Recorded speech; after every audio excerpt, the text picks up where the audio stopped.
All rise. All rise. Order the Deputy Speaker.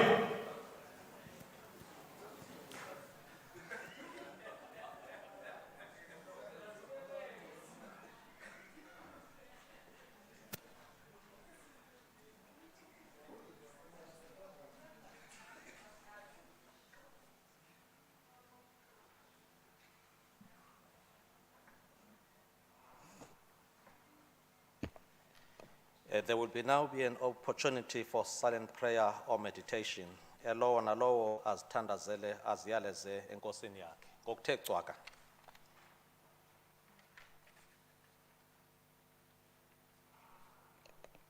Thank you very much. We may be seated.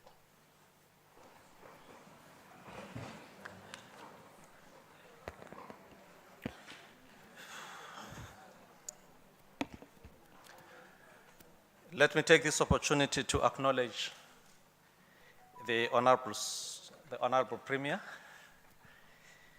the members of the Executive Council, the Chief Whip, the Deputy Chair of Committee of Chairpersons, honorable members, and also acknowledge the presence of senior government officials of our provincial government, led by the Director General, the HODs, and the acting HODs, the members in the public gallery, community members and officials of our government that are present here, members of the Fourth Estate, the media of our country that are present, and those that have connected virtually, including members of the media who are also virtually connected for this important sitting this afternoon. Honourable members, I have been advised that the Multi-Party Whips Committee decided that no motions will be entertained today. I will now move straight to members' statements and acknowledge the Honourable Chief Whip.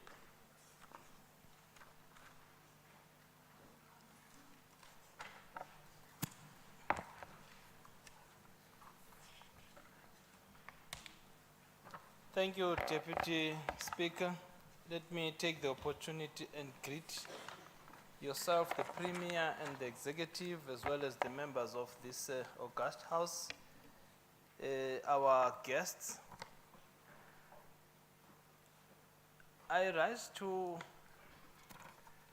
urge the entire Eastern Cape and her people to recognize 16 days of activism for no violence against women and children campaign from the 25th of November to the 10th of December.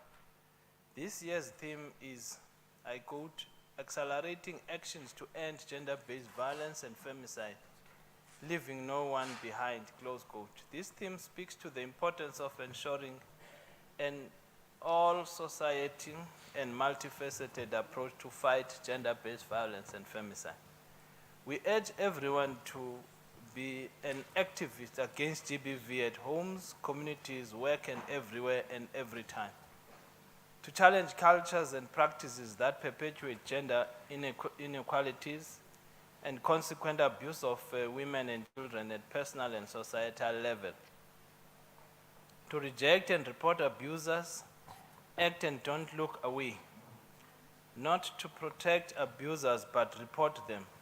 To be sensitive and supportive to GBV victims, share helpful information and support causes near you.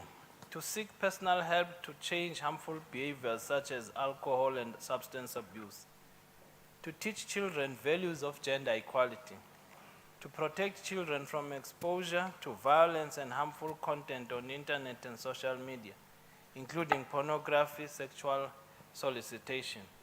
To develop policies that prevent and deal with gender-based violence in our sectors, workplace, and communities. To organize targeted community outreach and dialogues on solutions towards a gender-equal society.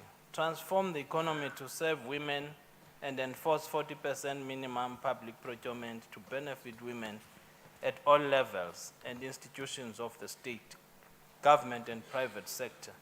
Apply 50-50 policy across all public and private spheres.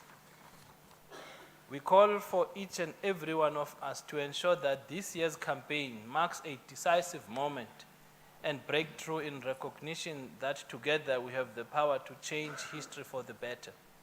In closing, it is imperative to borrow from the wisdom of President Samora Machel that I quote, "The liberation of women is not an act of charity. It is not the result of humanitarian or compassionate position. It is a fundamental necessity for the revolution, a guarantee for its continuity, and a condition for its success. Working together, we can defeat this pandemic." Thank you very much, Deputy Speaker. Thank you very much, Honorable Chief Whip. Honorable Dr. Knudse. Thank you, Honourable Deputy Chair. The Democratic Alliance in the Eastern Cape is calling on the MEC of COCTA to prioritise the Provincial Disaster Management Centre in the Eastern Cape. The basis for this request emanates from, but is not limited to, the following. Firstly, the Provincial Disaster Management Centre not being resourced to capacity due to funding constraints. The Provincial Disaster Management Centre not operating 24/7 due to a limited capacity in terms of human and financial resources. The limited budget for additional overtime and standby allowances for these working overtime at the Provincial Disaster Management Centre not being readily available. A lack of resources at the Provincial Disaster Management Centre, such as protective clothing and response vehicles. The high number of vacancies in the Provincial Disaster Management Centre and other disaster management centres across the province, a total of 51. No response vehicles in Joe Garvey District Municipality, Nelson Mandela Bay Municipality, as well as the OR Tambo District Municipality. And the fact that there are only 62 out of the required 233 fire engines operating in the province. Lastly, according to media reports over the weekend, which the Office of the Premier, COCTA and Treasury has already denied, there are concerns that the MEC has plans to purchase a 60 million rand helicopter for the Provincial Disaster Management Centre. In order to clear this up, Honourable Deputy Speaker, the MEC is requested to either confirm or deny, in no uncertain terms, that this is not the case, or whether there are any plans currently or in the past to procure such a helicopter for the Provincial Disaster Management Centre. In conclusion, the Provincial Disaster Management Centre and all other disaster management centres in the province must be a priority. They must be fully staffed and resourced so that the people of the Eastern Cape can rely on these services when they need it most. It is in many instances a matter of life and death. Thank you. Thank you, Honorable Doc. Honorable Premier, I will request you or the assigned responsible MECs to provide responses to the member statements.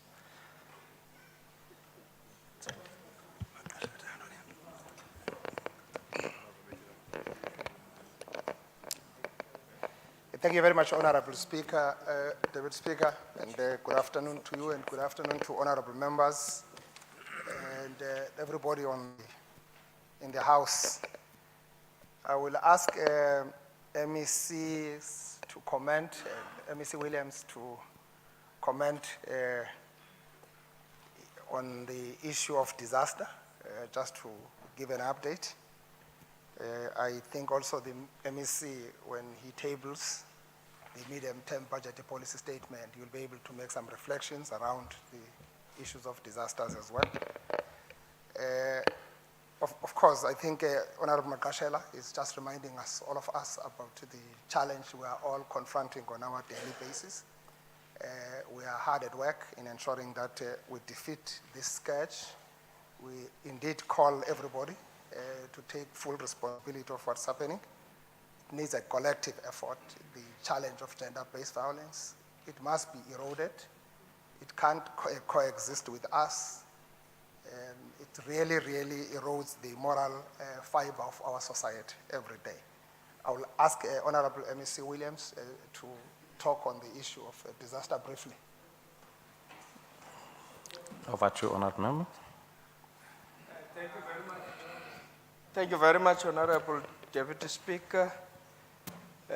Greetings to the Honorable Premier and members of the Executive, members of the House, and all the head of departments and everyone present, members of the public that have joined us this afternoon. Yeah, Honorable Speaker, the issues raised by Honorable Dr. Knudse are real and fundamental issues that cannot be denied, especially as it relates to the capacity of the disaster center to function fully, and noting the financial constraints that we are currently undergoing, even those positions that we were intending to fill because of the current fiscal environment. It's difficult to proceed with such. But we are not actually unable to perform as required, but we may not be as efficient as we should be because of the vacancy rate. That is noted, Honorable Deputy Speaker. Linking that to the capacity of our municipalities to have equipment suitable to provide disaster services and response vehicles. Indeed, Honorable Deputy Speaker, there are serious challenges in respect of that at municipal level. And we have also advised municipalities that for fire services, we know Buffalo City and Nelson Mandela, there's already a levy that is levied against consumers to try and build capacity of fire departments and disaster. And our advice is that there should be an incremental strategy to introduce levies so that we can build capacity of disaster and firefighting in all our municipalities. So that's the agenda we are driving currently.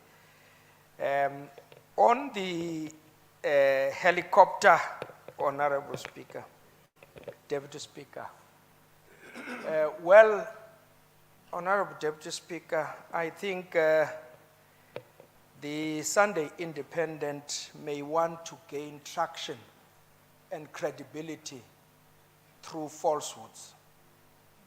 And there is no intention whatsoever that we would want to purchase a helicopter. I mean, Honorable Speaker, if I understand that we're lacking fire engines and disaster response vehicles, a helicopter may not be a panacea to resolve all the challenges that I have at municipal level.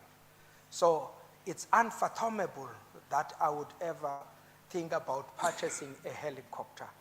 But I do not think I must grace the Sunday Independent with a response to promote them. So I refuse to do it, Honorable Speaker, because had I have come up with that, the MEC for Finance would have known, the Honorable Premier would have known, at least the Cabinet would have known about it. And it would still be in part of the budget processes. So I don't have time for that. I've got a lot of challenges in municipalities. So they can proceed with helicopter purchasing. I'm busy on the ground with the work to change the lives of our people. Thank you very much, Honorable Speaker. Thank you very much, Honorable MEC. Thank you very much, Honorable Premier, for affording these responses to the member statements, because this is one mechanism to ensure that members directly make some notes and some aspects to the honored members of the executive for proper and prompt responses. Now, honored members, we are proceeding, but please take note, honored members, that some members of the Standing Committee on Women's Caucus have joined this House virtually, as they are currently preparing for the launch of the 16 days of activism of no violence against women and child abuse in Lusikisiki, an event that will be taking place on the 25th of November 2023. And also a delegation that is currently in Kenya, led by the Honorable Speaker, the Chair of Committee of Chairpersons, and other honorable members are also joining us from that country. They are part of these proceedings virtually also, and we want to greet them wherever they are. They are 1 hour ahead of us in South Africa. I will now ask the Secretary to read the first order of the day. Introduction of a Provincial Adjustments Appropriation Bill 2023 Eastern Cape, B4 2023 Eastern Cape, member of the Executive Council responsible for finance, economic development and environmental affairs. Thank you. I will now call upon the Honorable MEC Finance to introduce the Provincial Adjustment Appropriation Bill 2023-2024. Honorable MEC.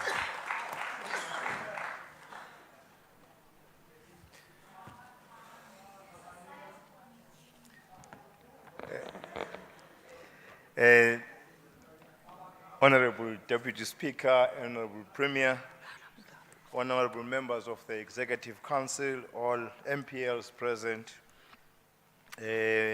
executive mayors and mayors, leaders from civil societies, leaders of the Chapter 9 institutions, TG and HODs, and all senior government officials here, leaders of political parties, business fraternity, our esteemed guest, ladies and gentlemen, good afternoon. Let me start by honoring Archdeacon Emeritus John Patrick Naka, who passed away, and we mourn the loss of a father, a grandfather, and a great African. The Premier of the province has applied for a special funeral for Reverend Naka, and we hope that it will be granted so that when we lay him to rest, he is laid in rest in a dignified manner. It is with great honor and privilege that I table before this House the 2023 adjusted estimates of the provincial revenue and expenditure, the 2023 medium-term budget policy statement, and the 2023 adjusted appropriation bill. The Gazette detailing transfer payments to municipalities, schools, and hospitals has been published on the government printer's website. Honorable Deputy Speaker, a need for working together to safeguard the interest of the Eastern Cape is becoming greater. Although there are clear signs of resilience in the Eastern Cape economy, current economic and fiscal challenges leave no space for disintegration. I want to make a call to all of us to take a leaf from the world rugby champions Amapokopoko and become stronger together. The Springboks, overcoming all the odds that they faced on their way to winning the Webb Ellis Cup for the record fourth time, symbolizes resilience and unity. The context above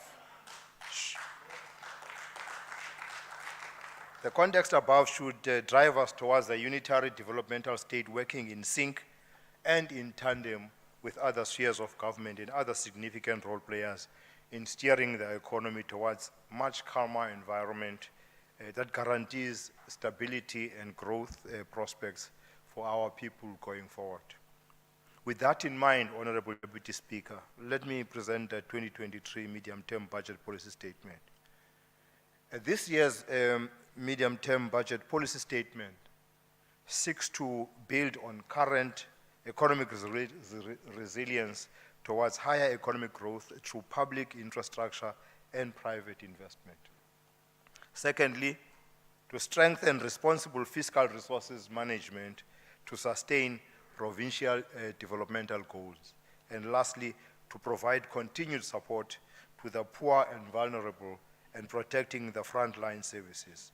These priorities will help us navigate through these tough economic times, leaving no one behind as we invest in socio-economic infrastructure, human and physical capital for shared economic growth development.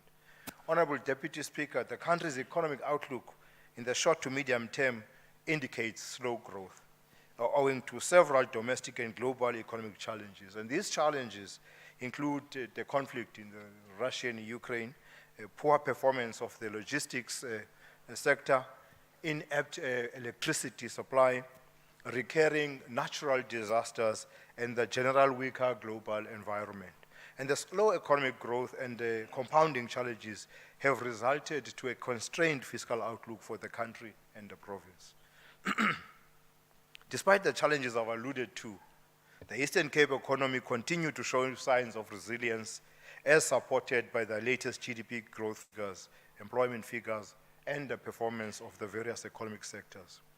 The province's GDP growth averaged 0.5% quarter to quarter during the first 2 quarters of 2023. For 2023, economic growth for the province is anticipated to average 0.9%, gradually improving to 1.8% for the near term. Agriculture, manufacturing, construction, and transport are expected to drive growth recovery over the coming medium-term period. The agricultural sector is already showing signs of upward growth, with recovery from negative 12% contraction in Q1 of 2023 to 4.2% growth in Q2.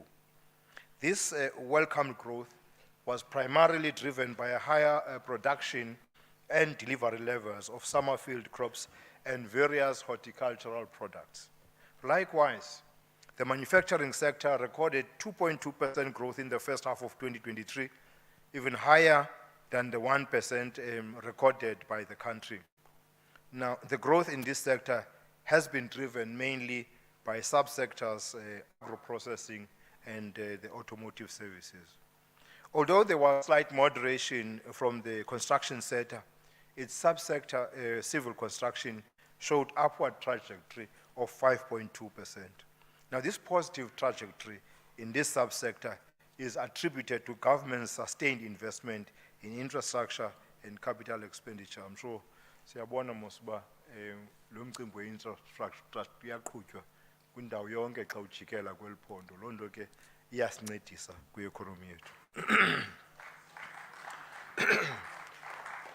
In terms of employment by economic sectors, in the third quarter of 2023, the Eastern Cape recorded increases in agriculture, finance, community services and social services, as well as in the private households on a quarter-on-quarter basis. Year on year, there were significant increases in employment for agriculture at 19,000, for trade at 13,000, finance and businesses at 41,000, and community and social services at 34,000.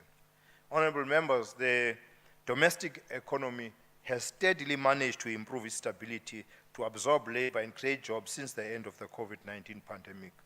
Following job losses as a result of COVID-19 pandemic, approximately over 16.3 million people are employed across all sectors of the labor market currently.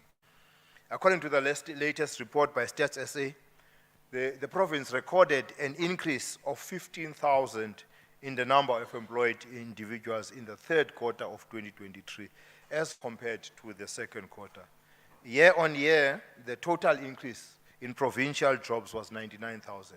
The province also recorded a decrease of 22,000 people in the unemployment category from 949,000 to 926,000. These movements within the labor market led to a subsequent and slight improvement in the provincial joblessness rate, which declined by 0.9 percentage points between Q2 and Q3 of 2023.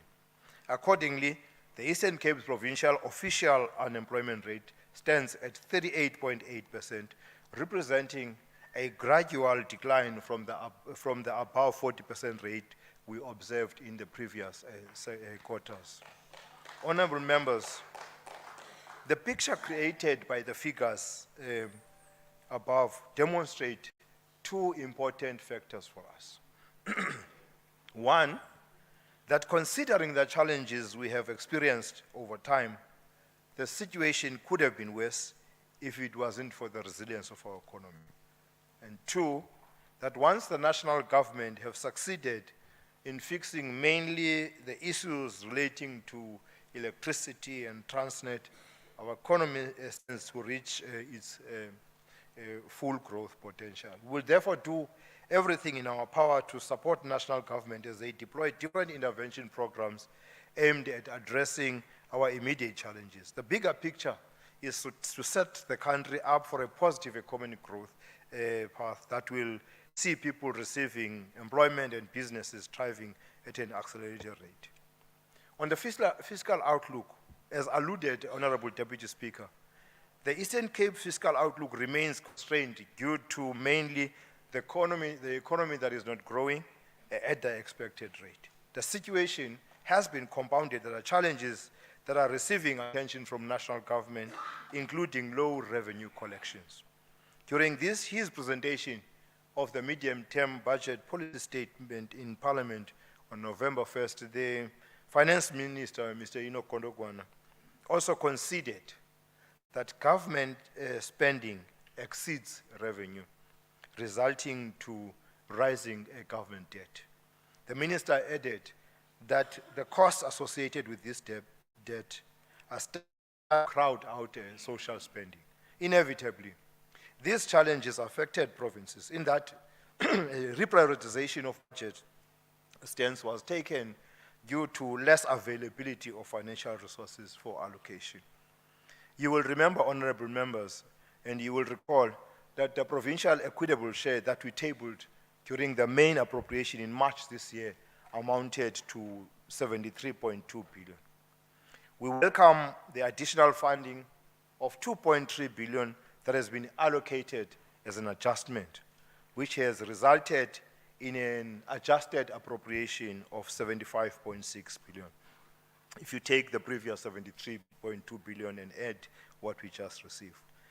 The additional funding is allocated to provide support to the provinces, especially for funding the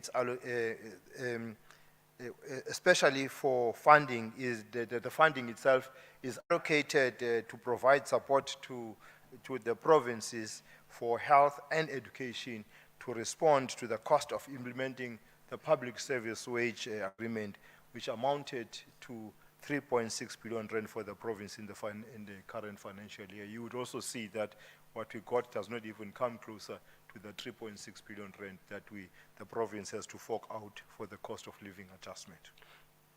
The conditional grants have been affected by the fiscal consolidation in that the main appropriation amount of 14.6 billion rand in the 23-24 main appropriation has now been adjusted downward by 761 million, leaving us with an adjusted appropriation of 13.8 billion. So here, when it comes to conditional grants, we have lost, because that downward adjustment means we have lost that 761 million rand. So the total transfers from national to the province, therefore, amounts to 89.4 billion. And after taking into consideration the total payments of 92.5 billion, the province is left with a deficit of 3 billion rand after adjustment. Remember, we were at 92 billion, now we are at 89. So you have a deficit as a province of 3 billion. Provincial owned receipts remain at 1.6 billion in the adjusted appropriation, which brings the deficit to 1.3 billion before financing.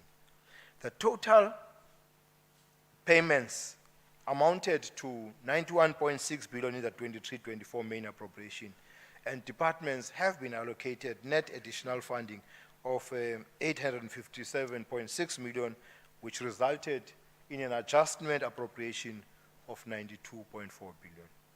The funding from provincial resources consists of the rollovers in respect of conditional grants of 249 million rand and the provincial rollovers in respect of equitable share of 48.6 million rand, while that reduction of 83.8 million rand is due to the surrenders by departments to the Provincial Revenue Fund. Honorable members, the fiscal challenges we experience are a stark reminder that collectively we must improve on revenue collection to boost our financial resources. While discussions continue at a national level with the review of the provincial equitable share and conditional grants, the province must ensure that provincial-owned revenue is efficiently collected and new revenue sources are implemented according to our revenue enhancement implementation plan that is born out of a revenue study we commissioned, if you could still remember, we commissioned that study with the University of Fort Hare. The main revenue generating departments, Public Works and Infrastructure, Transport, Health, and the Department of Economic Development, Environmental Affairs, and Tourism are implementing their own revenue study findings and recommendations in accordance with revenue implementation plans. And these departments have since started to quantify revenue that could be collected over the short, the medium, and the long term, ending in 2013. Madam Speaker, I did mention that one of the priorities of this budget policy is to strengthen responsible fiscal resources management to sustain provincial development gains. We shall do that through implementation of fiscal consolidation measures. The Minister of Finance, in his speech, outlined measures for fiscal consolidation that included a strategy of targeted spending adjustments based on policy priorities and a reconfiguration and rationalization of the state, which includes closing or merging ineffective entities and programs and enhancing the complementarity of its functions. So the whole concept of fiscal consolidation is to contain the growth of expenditure within the revenue collected. National Treasury issued guidelines on cost containment measures, which the Provincial Treasury customized and subsequently issued a Provincial Cost Containment Instruction Note 1 of 2023-24, dated 13th October 2023, which amongst others protects core items, governs the funding of non-core items, and manages the compensation of employees. Now, over the 2024 MTF, the province will continue improving efficiencies through the implementation of cost containment measures, stringent controls on non-core items and infrastructure delivery by visiting project sites to ensure value for money. As in the recent years, additional allocations will continue to be funded mainly through reprioritization of existing budget baselines within and across departments. So the Provincial Treasury, together with the Office of the Premier, continues to reinforce the measures in place to deal with cost containment and around compensation of employees that include reviewing organograms that are aligned to service delivery. To complement all these measures, we are implementing a wide range of turnaround strategies to the departments of health and education to mitigate fiscal challenges in these departments. Honorable members, as you are aware, the other purpose of the adjustment budget, apart from providing policy direction, is the appropriation of funds that have been made available to the province and to allocate funding for unforeseeable and unavoidable expenditures. That's the second objective of us tabling an adjusted budget today. The adjustment budget also provides departments with an opportunity to shift funds from underperforming areas to areas that are experiencing cost pressures. Considering the fiscal challenges that have been reported by National Treasury, the province has a net addition of 857.6 million to the main budget allocation of 91.6 billion, taking our adjusted appropriation to a total of 92.4 billion rand. The total rollovers from 2022-23 amounted to 297.7 million, of which 249 million is for conditional grants and 48.6 million is for equitable share. National adjustments to equitable share amounts to 1.4 billion to mainly provide support to the province to respond to the cost of implementing the public service wage agreement. National downward adjustments to conditional grants amount to 761.096 million due to the fiscal consolidation. A total of 83.8 million is surrendered by departments, of which 11.2 million will be surrendered to the Provincial Revenue Fund, and the remainder will be rescheduled to the 2022 MTF, because we always encourage departments to surrender funds that they are not going to be able to use. And also, you know, we practice the rescheduling of some of these for the following financial year. The bulk of these funds will cover salary increase shortfall from the 23-24 wage agreement that were not budgeted for across departments, including the provincial legislature. Let me give a sneak preview into our spending plans for 2024 MTF. It is no surprise that our spending plans will be consistent with government policies that prioritizes health, education, and social services. Consequently, over the 2024 MTF, the social sector is estimated to receive 233.5 billion, or 80.8% of the total of over 290 billion rand budget. It's important to note that these figures include the national budget cuts and reductions in the provincial equitable share over the 2024 MTF. Detailed of how this budget will be used and managed will be communicated next year in March when we table our budget. Let me now talk to the efforts of the Eastern Cape government.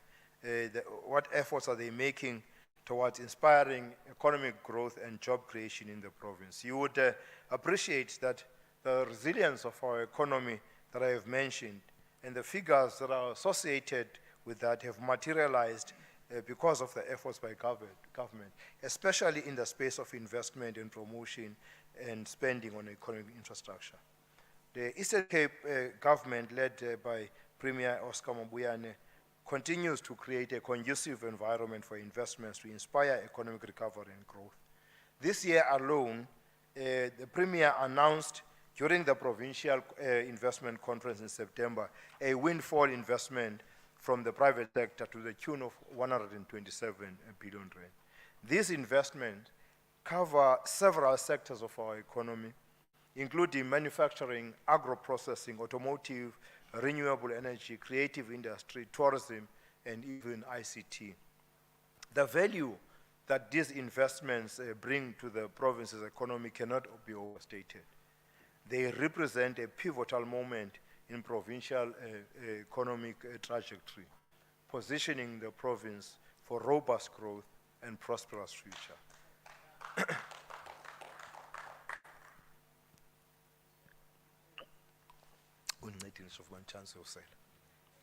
To consolidate these progressive efforts, a provincial investment framework has been developed and a provincial investment council has been established.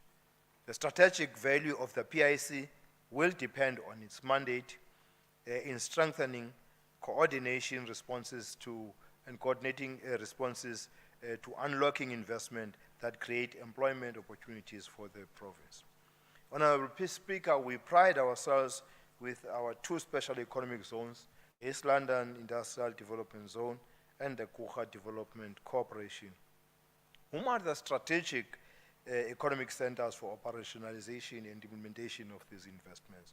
They have competitive infrastructure and package of services that enable the advancement of project development and growth for investors, also supported by their strategic location, international brand recognition, one-stop shop services, and a business-friendly environment.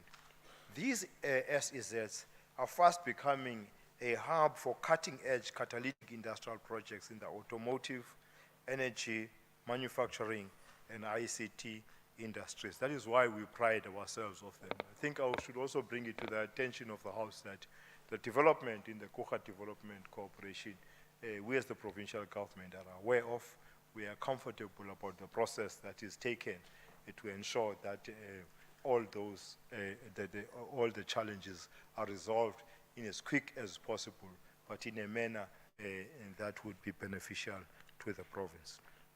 It's worth mentioning that we are making progress in the establishment of the Wild Coast Special Economic Zone in Mthatha. You would remember that I indicated to this House that it is now currently operating as an industrial park, but support is being provided to realize our goal of turning it into a special economic zone. You would know that there is a threshold in terms of investment that they should meet before they could become a special economic zone.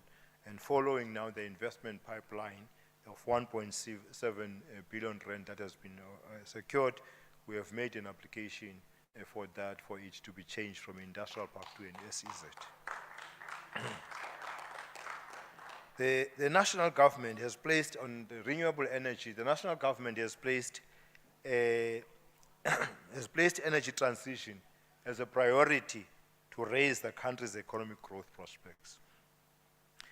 The province has proven to have considerable capability to generate renewable energy through wind and solar in support of the national agenda on energy. As things stand, the large-scale wind and solar farms in the province have a capacity to produce 1,500 megawatts of power per hour, which translates to 5.1 billion kilowatt hours of energy per year. This positions us as one of the largest producers of clean energy in the country. Our wind source is truly among the best in the world.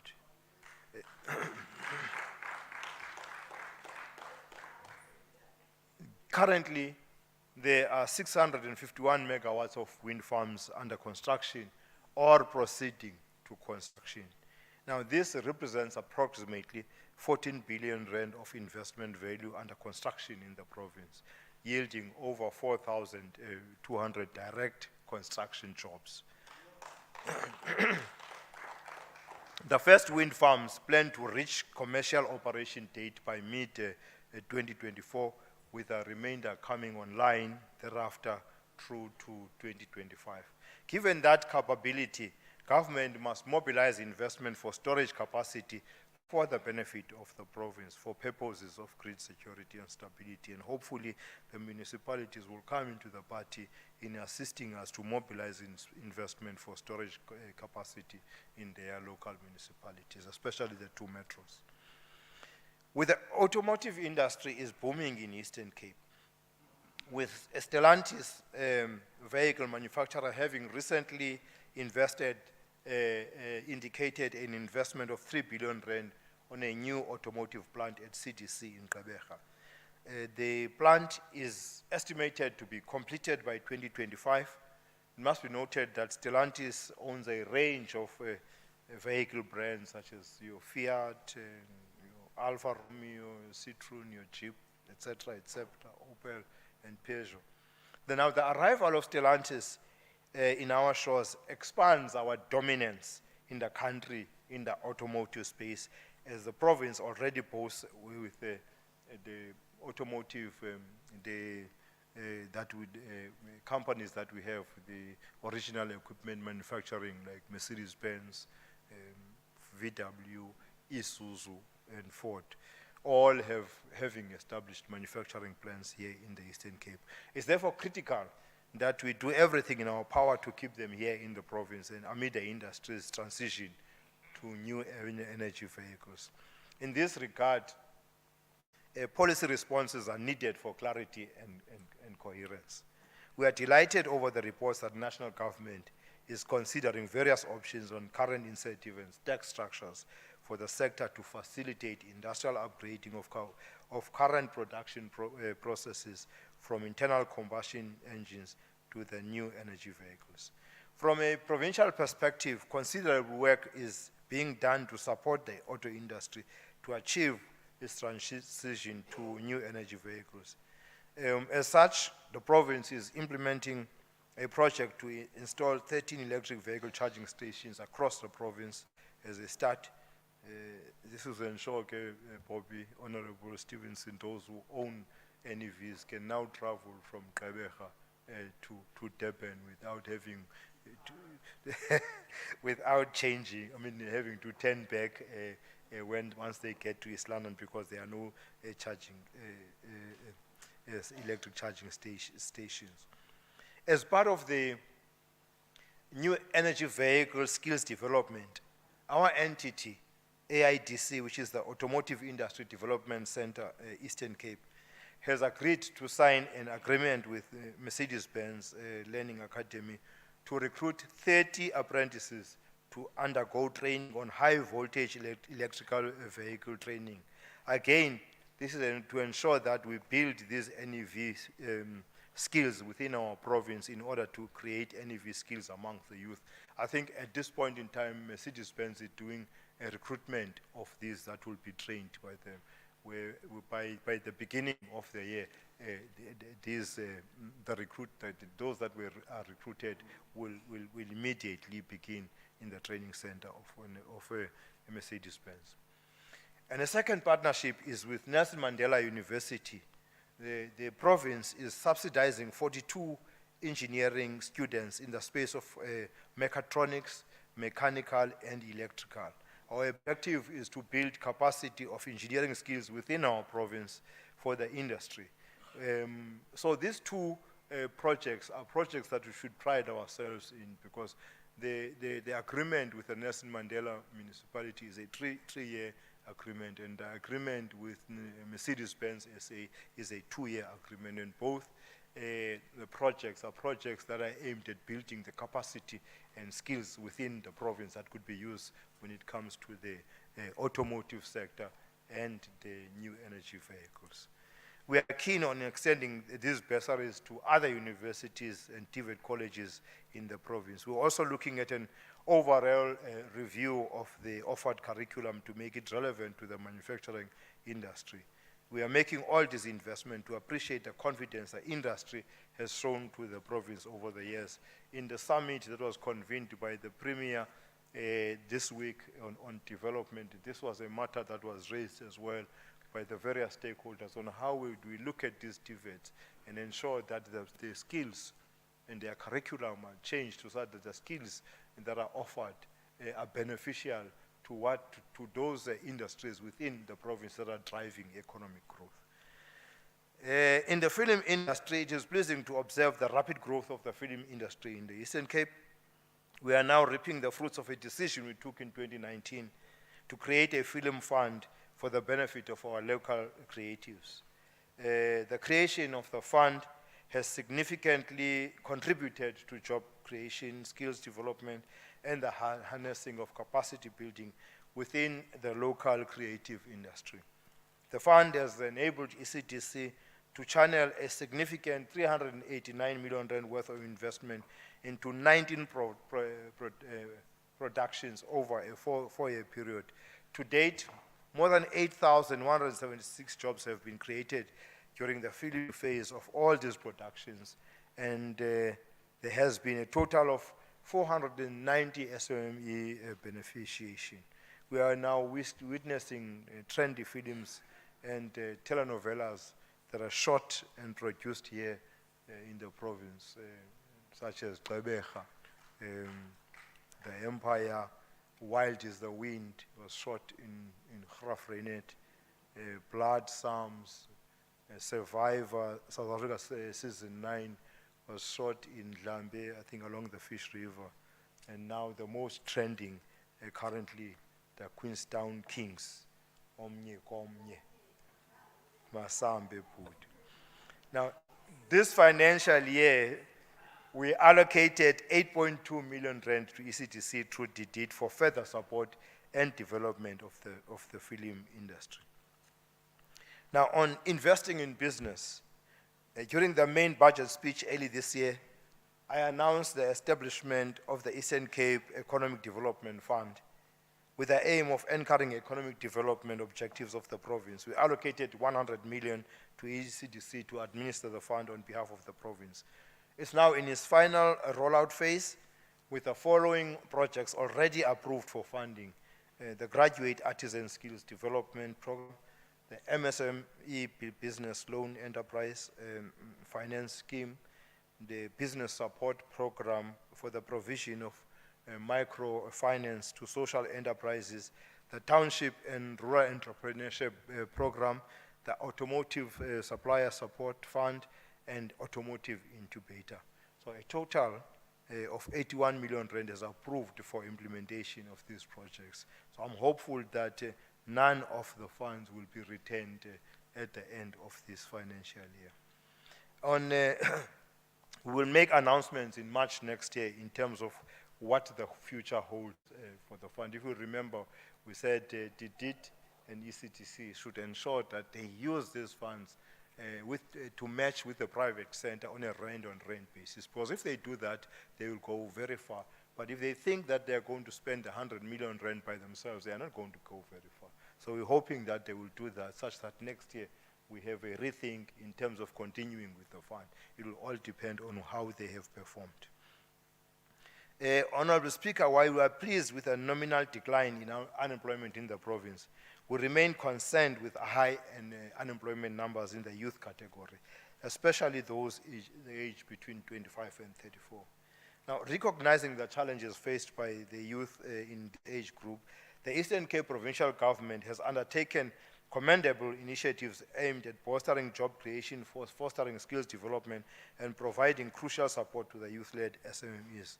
So working together as a provincial government, we are aligning budgetary allocations with comprehensive strategies that not only promote job creation, but also focus on tailored skills development programs. Additionally, we recognize the vital role that youth-led SMMEs play in fostering economic growth and innovation. Therefore, our commitment extends to providing strategic financial support and incentives to nurture entrepreneurship among the youth, paving the way for a more resilient and dynamic economy. We'll provide more details of these measures in the main appropriation bill in March 2024. On investment and on economic infrastructure, honorable members, linked to the creation of a conducive environment to inspire growth are the public investments that government is channeling towards the building of economic infrastructure. A number of economic infrastructure projects that are aimed at enabling economic growth and job creation in the province are in full swing. Now, you would notice that with Sandral, during the current term, Sandral committed to spend more than 60 billion rand for upgrading and maintenance of various strategic roads. And through that investment, the province has turned into a construction site. Projects that are in progress include the N2 Wild Coast Road, the Msibekaba Bridge, the upgrading of the R63 between Fort Beaufort and Alice, between Komakoma and Alice, the upgrading of the R67 between Swartkai River to Komani, and the construction of the N2 Breitbach and Bellstone interchanges. I'm certain that you witness, as you are here, you witness the progress made in terms of delivering this important infrastructural project. And a significant project that will shortly be rolled out is the construction of the Mtendu Bridge to the value of 4 billion rand. We are happy that the project has finally been awarded, because this project is expected to benefit around 200 SMMEs and create around 1,500 job opportunities.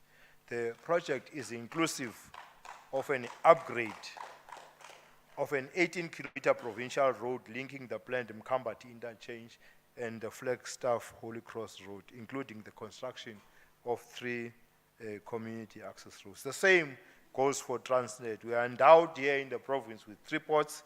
which should put us at a pedestal in the movement of goods and services between markets, reducing transport costs and enhancing efficiency. This capacity is also our selling point in the attraction of foreign investment and the integration into regional and global value chains.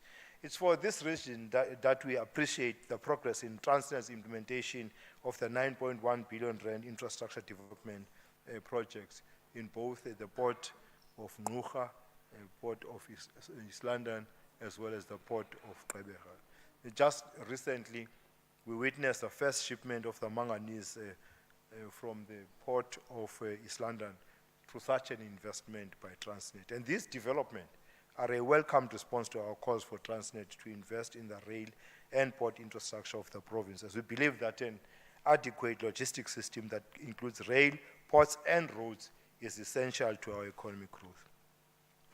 Honorable Speaker, Deputy Speaker, if we are to derive value in the investments we are making in infrastructure, there is a great need to strengthen its delivery arm. The infrastructure value chain is plagued by challenges that undermine provincial efforts to fast-track delivery.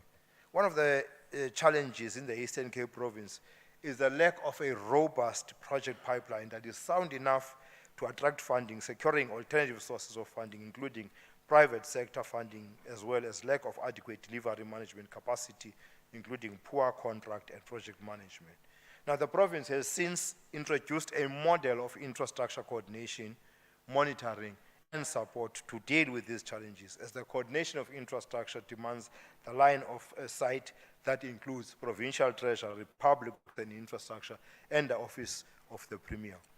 This model allocates 3 technical streams.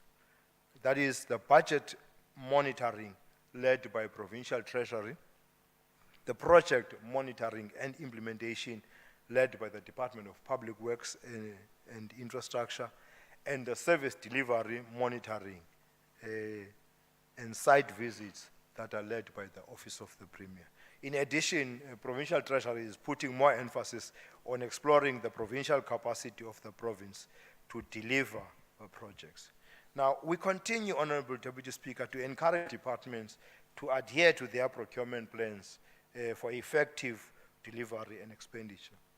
The failure of departments to adhere to their procurement plans affects service delivery and spending of allocated budgets. Thus, some departments surrender much needed funding to the national fiscus. Under the current fiscal constraint, the province cannot afford to lose any funding.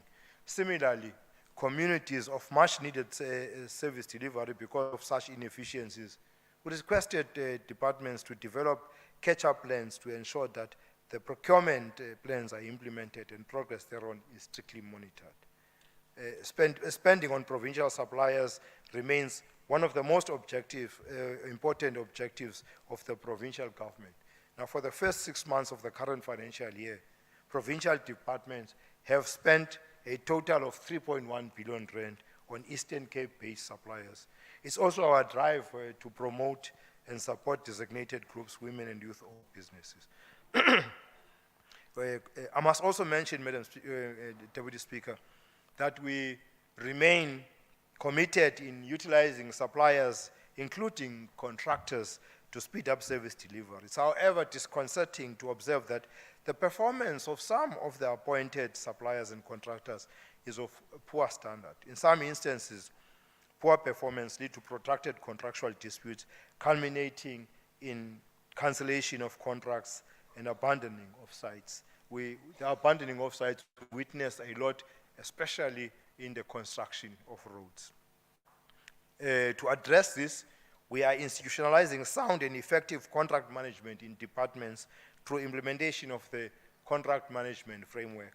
And the framework empowers departments to institute remedial action against poorly performing suppliers and contractors. This includes, among others, restricting suppliers, contractors, and their directors for a specific period during which they will not be able to conduct business with any organ of the state. Now, the investing in oversight and transparency and accountability, The recent provincial audit outcomes by Auditor General SA demonstrate the progress we have made in realizing one of the key objectives of this province, which is to promote transparency and accountability to our citizens through good financial management standards. Considering that only 5 auditees attained clean audit in 2019, the improvement to 15 clean audits in 2023 is clear testament that the current administration is serious about achieving clean governance. The provincial audit improvement plan remains our overarching strategy, but provincial treasury need to improve its intelligence so that the risks of regression are identified early for correction, including having a deeper appreciation of the causes of qualifications from analyzing and having clear recommendations to departments and entities, which must also be focused. From the side of the departments, there are 3 basic things that need decisive action, including showing less tolerance for lack of adherence to the required controls. These controls include routines like reconciliations, procurement, etc., etc. If one looks at the reasons for the audit qualification of each of the qualified departments and entities, there is nothing that should not be addressed by these basic management controls. Hence the plea to my colleagues in the Executive Council for them to show zero tolerance and actively follow up to ensure that these things are done by the department. I've already started some road shows sharing these standards with all MECs so they understand what are they about and why no reason should be not accepted where there is under performance. Honorable Deputy Speaker, we continue to give financial support to municipalities in dealing with sustainability of their finances. Most municipalities are confronted with low levels of revenue collection, high operating expenditure with bloated organizational structures, arrears of ESCOM and water board accounts. Those municipalities that have ESCOM arrears have been supported and recommended for support to participate in the municipal debt relief program of the National Treasury. We know that Treasury has come up with a debt relief program, and in our province there are municipalities, Makana, Dr. P.S. Nodie, King Sabata Talingebo, Enoch Mkijima, Walter Sulu, and Raymond Mhlawa municipalities. These are municipalities that have already been submitted to benefit from the debt recovery. The Eastern Cape is set to benefit from the National Budget Adjustment allocation of 1.2 billion rand that has been added to a municipal disaster recovery grant to fund the repair of municipal infrastructure damaged by floods in February and March 2023. MEC Williams was referring to that we've been allocated the whole country was allocated 1.2 billion rand, and as a province, we benefited the biggest, 658.5 million rand is being directed to various municipalities in the province. These funds go directly. I must also indicate that these funds do not come to us as a province, to National Treasury, or to COGTA for disbursement. The funds, they go directly to the municipalities. So we have a responsibility both as COGTA and Provincial Treasury of ensuring that we monitor the performance by the municipalities when it comes to these funds. Towards improving our responses, currently the provincial government through COGTA and Provincial Treasury is providing additional support to municipalities to adequately plan for and respond to actual and potential disasters. The support includes assisting municipalities improve their state of readiness to spend disaster response funds within the specified timeframes, ensuring that measures in place to mitigate against project implementation delays and improve on non-submission of performance documents.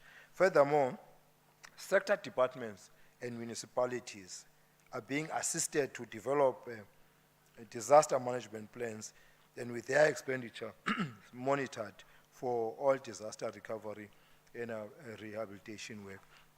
The Premier requests requested information on this matter only 2 days ago. Enkosi Mafezomhle. Now, the Premier requested information just in the past 2 days on the performance by municipalities when it comes to the disaster funds. Although there are municipalities that are performing very well, there are municipalities that are worrying us that the funds might return to the national fiscus. Remember, disaster funds do not go the full process of procurement. Municipalities are supposed to have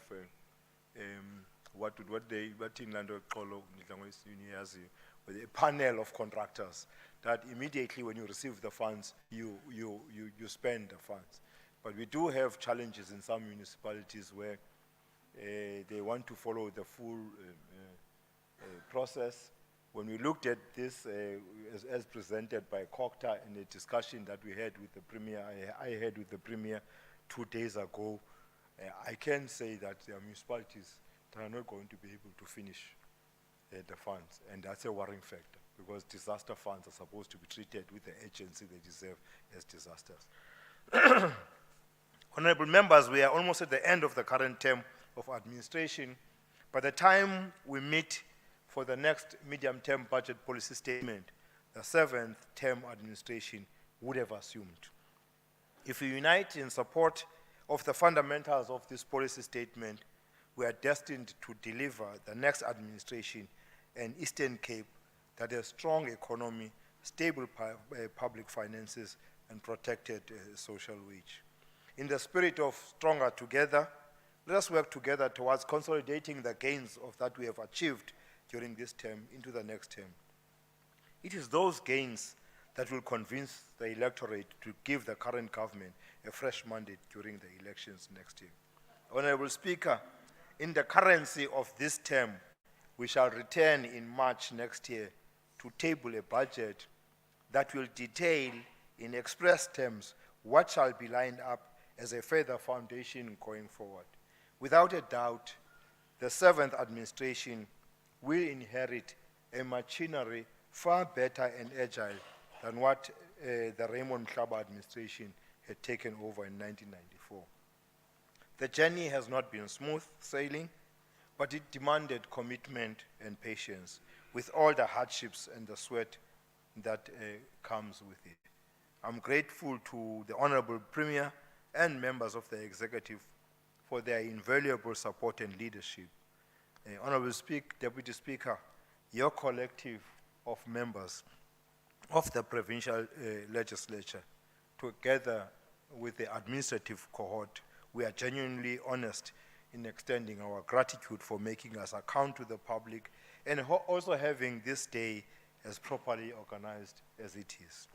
With the undying spirit of commitment of Provincial Treasury staff, as led by Mr. Daluhlanga Macheke, I'm forever indebted with your display of patriotism to the cause of supporting this government to do better. Indeed, we are stronger together, and we shall leave no one behind as we invest in the socio-economic infrastructure, human and physical capital for shared economic growth and development. The schedule per department is attached to the document provided. Thank you very much, Honorable Deputy Speaker. Thank you very much. Thank you very much, Honorable Mfoko. Thank you very much, honorable members. Honorable members, the bill stands referred to the Portfolio Committee on Finance and Provincial Expenditure in terms of Rule 161. I will now ask the Secretary to read the second order of the day. Tabling of combined annual financial statements for the financial year ending 31st March 2023. I will now call upon the Honorable MEC to table the combined financial statements. Over to you, Honorable MEC.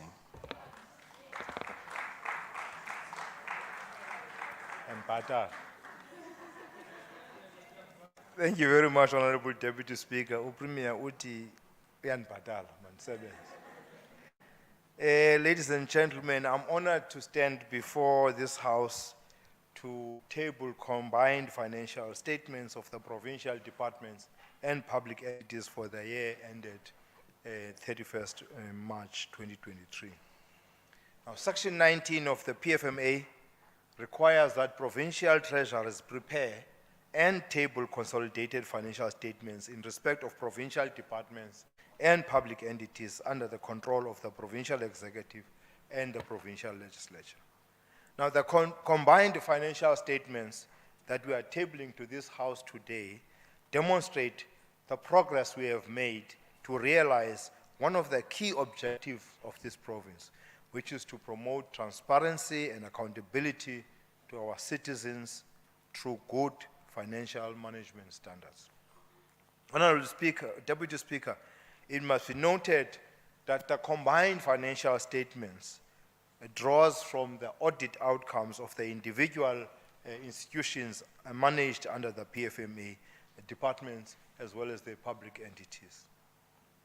Sadly, Honorable Deputy Speaker, 2023 has seen some stagnation in terms of qualifications, even some regression in terms of public entities, in that the Eastern Cape Rural Development Agency got a disclaimed opinion, while Maebuye Transport Corporation got qualified, and those two are regressions. This is at the back of some delays having been experiencing in finalizing the audit. We have had to request the late submission because of these delays. We must voice our appreciation, Honorable Deputy Speaker, in the Honorable Speaker for acceding to our request. Accordingly, Honorable Deputy Speaker and esteemed members of this House, the combined financial statements for the provincial departments remained qualified, while the public entities' combined financial statements have regressed from being unqualified to qualified, mainly drawing from the disclaimer of the ECRDA, who had an unqualified audit opinion in the previous year. In the midst of this regression, however, we are encouraged by the increase in the number of clean audits. Pleasing to note, in particular, is the office of the Premier, who moved from being unqualified with findings to a clean audit opinion.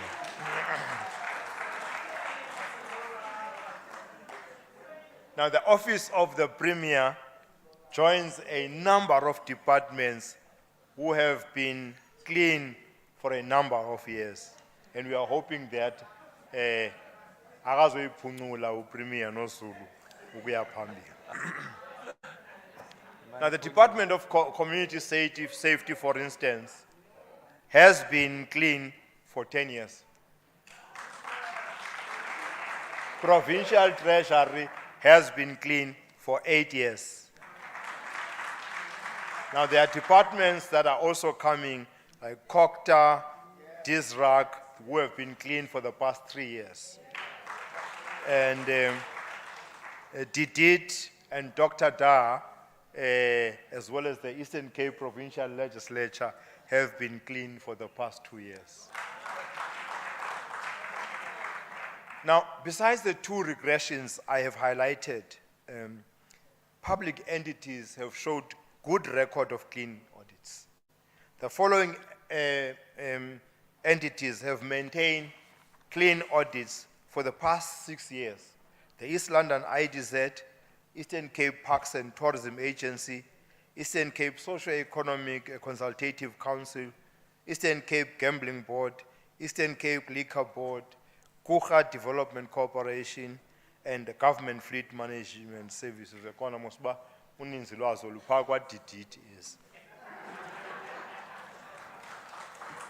A1 ka-MEC uNcadi. Now, institutions that have maintained some stability in unqualified opinion over the past 3 years, which are candidates in moving to clean audits, include the Department of Social Development, the Department of Human Settlements, the Department of Public Works and Infrastructure, and the Eastern Cape Development Corporation. These institutions, Honorable Premier, were pinning our hopes because of their progression and performance that in the next financial year they will move and be, because they've maintained some stability in unqualified, they must now move beyond that, and we're pinning our hopes on that. I want to re-emphasize, Honorable Deputy Speaker, that we are resolute in getting all the institutions managed under the PFMA attaining unqualified audit in the next 2 years. The Provincial Audit Improvement Plan is clear on what needs to be done. The Provincial Treasury must continue to work with departments and be able to identify risks of regression early for correction. Because all the integrated approach by the Provincial Treasury through the Provincial Audit Improvement Plan and working in collaboration with other coordinating departments will result in improved service delivery and sustainable improvement in audit outcomes through the implementation of preventative controls for improved control and environment in the departments. Focus needs to be placed on improving internal controls in supply chain management, as well as a more effective implementation of financial reporting and performance information to be able to improve service delivery in the province.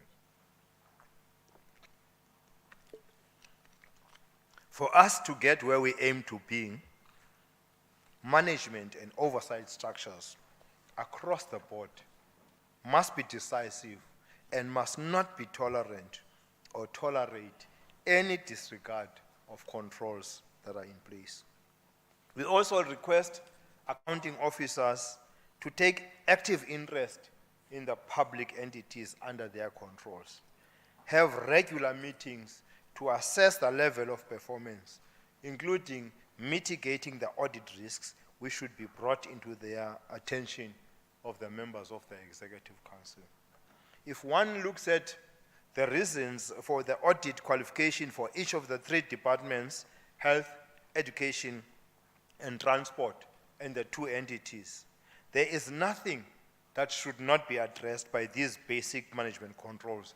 Hence the plea to my colleagues in the Executive Council for them to show zero tolerance and actively follow up to ensure that these things are done by management. As I said in the medium-term budget policy speech, I've already started roadshows sharing these standards with all MECs so that they understand what they entail and why zero tolerance must be applied. Underspending where funds are lost to the fiscus, irregular expenditure, wastage, qualified audits for 3 years in succession, and non-compliance with Treasury instructions are some of the areas where zero tolerance is expected. The attention of the audit committees has also been drawn to look thoroughly at the commitments in managing these standards and have been requested to meet all MECs at least twice a year to have an independent opinion on the adequacy of management mitigation measures where there are risks of management lapses. The support of legislatures is always appreciated because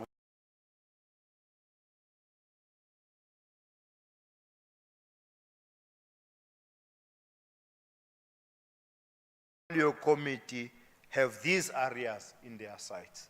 In closing, Honorable Speaker, I must congratulate my colleagues on the improvements and also acknowledge the strides made at various quarters of the province towards the goal of clean governance and accountability. In particular, I must thank the esteemed members of SCOPA, the Portfolio Committee on Finance, and the Auditor General for keeping us on our toes on the issue of improving audit opinions. Honorable Deputy Speaker, I hereby table the combined financial statements for the 2022-23 financial year as required by Section 19.3 of the PFMA. Thank you very much. Thank you very much. Thank you very much, Honorable MEC. The statements stand referred to the Portfolio Committee on Finance and Provincial Expenditure in terms of Rule 161. Honorable members, just before I conclude the proceedings, let me further acknowledge the MEC's guests for today. I received a long list very late, but I'm noting that there are important people, Honorable Premier, at the gallery. The Honorable Executive Mayor of Buffalo City, she is also here. The members of Chapter 9 institutions that were invited, the Honorable Mayors that were invited, some sent their own representatives here, leaders of business councils, South African Youth Council representatives and NAFCOC, business chambers and business leaders. All those that are present here, we extend our profound appreciation for your attendance. I've also noted that the banking sector, I think almost all, FNB, Standard Bank and Nedbank and ABSA, indicated their presence and their names are well acknowledged. Wherever they are seated, we extend our appreciation.